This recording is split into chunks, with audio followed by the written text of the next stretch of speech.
Welcome back to the channel, everybody. Another month down and another month of PlayStation Plus games have just been revealed. These are for October 2020. Let's dive in and take a look at what the PlayStation Plus games are and how hard they're going to be to earn the platinum trophies in them.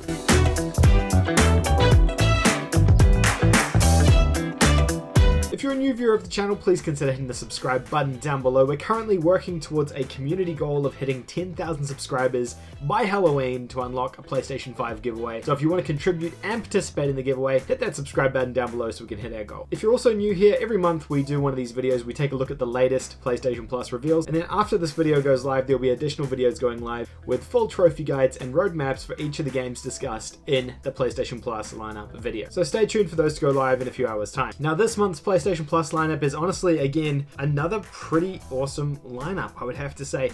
The last couple of months have been really solid from PlayStation Plus. I think this year in general has been a far better year for PlayStation Plus than subsequent years, and October is no exception to that. We have two awesome games, Vampire and Need for Speed Payback. They're both slightly older titles. They're not like brand new titles, but they are both really decent games in their own right. Let's start by looking at Vampire. Vampire is a third-person stealth action game, which is heavily focused on sort of RPG narrative mechanics. So if you think of the way that you dialogue in Mass Effect, where you can make choices and then choose how your character talks and what they say, then it's very similar to that. Game itself, in terms of gameplay though, overall, is a stealth action game. So you're creeping around environments, you're taking people out, and then uncovering more of the mystery. You play as a vampire, as the name probably suggests, in old English times where they've been ravaged by this flu-like virus which you're trying to cure while also trying to figure out why you're a vampire. Now, narratively and gameplay-wise, this is actually a really solid game, and I know the gameplay that's playing on the screen now may be a little bit deceptive, but this is a great one and I highly recommend checking this one out. In terms of trophies, it's not too bad either. From my personal experience, I'm saying this one's going to take you around 25 hours to complete, and it's about a 3 out of 10 in terms of platinum trophy difficulty, so it's not a super hard platinum either. It does involve a bit of finicking though, and one of the frustrating things about this game is you do actually have to play through the game twice because there is a trophy for playing through it passively and then normally as well. There's also 8 missable trophies in this game, which can also become a frustration for people. I know people don't like missable trophies. So those are the few things that you should watch out for this one. In terms of playthroughs, it's not a difficulty-based second playthrough that you have to do. You have to play through the game completely passively, not killing any of the villager NPCs or anything like that as you play through the game, which you just can't do on your first playthrough, which means that as a minimum, you have to play through this game 2 times. Yeah, yikes, right? The other thing I'll say about this game as well is that it does start off really slow. I found the narrative and everything at the very beginning of the game slow,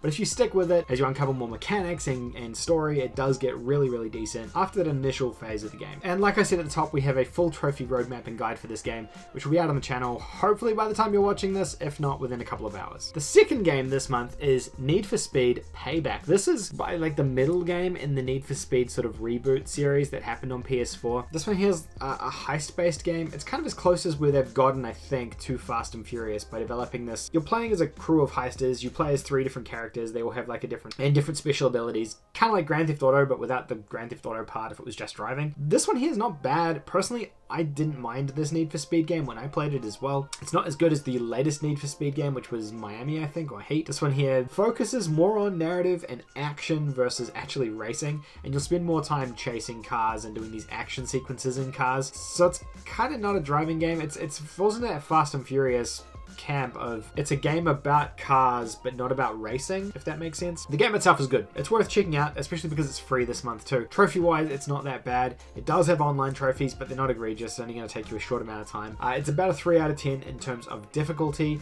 and then time wise, it's kind of hard to say, but I'm saying around 40 hours, and it's because of one trophy for leveling up your character to level 50. If that trophy wasn't in the game, it would be like a 25-hour platinum, but because of that one trophy, you do have to grind your level all the way up to 50, which does take a bit of time. It's like a semi-open, I mean, it kind of is open world. You can go wherever you want, and you can kind of choose where the missions are that you do, similar to how a lot of Need for Speed games have been of late. And yeah, this one's, it's decent. It's got the same stuff that pretty much every Need for Speed game does, right? You've got your standard story trophies, you've got some online trophies, which are only going to take you about an hour or so to do, and then you've got a bunch of collectibles to get as well, billboards, things like that. So it's a pretty non-egregious trophy list, I would say. It's not too bad. The The only problem is that level 50 trophy, which is gonna take you a while to earn. And those are the 2 games for PlayStation Plus this month. That's October's games. Now, both of them are pretty decent, I would have to say. Vampire is a pretty neat, I would say hidden gem narrative-driven action game, which I'm sure a lot of you guys haven't actually played. And then Need for Speed is a really solid racing game if you're into racing games. Kind of a weird mix-up. I wasn't probably expecting these two. I don't really know what I was expecting, to be honest, but it wouldn't have guessed these two at all. There's rumors that there's a new Need for Speed game on the horizon, so maybe that's why this is coming out, to kind of tease that, perhaps. Vampire, I have no idea why that's coming out now. But this is basically our last PS4 PlayStation Plus lineup that is going to be like this before everything changes with PS5 next month. So this is sort of the final PS4 PlayStation Plus drop, I guess, for us.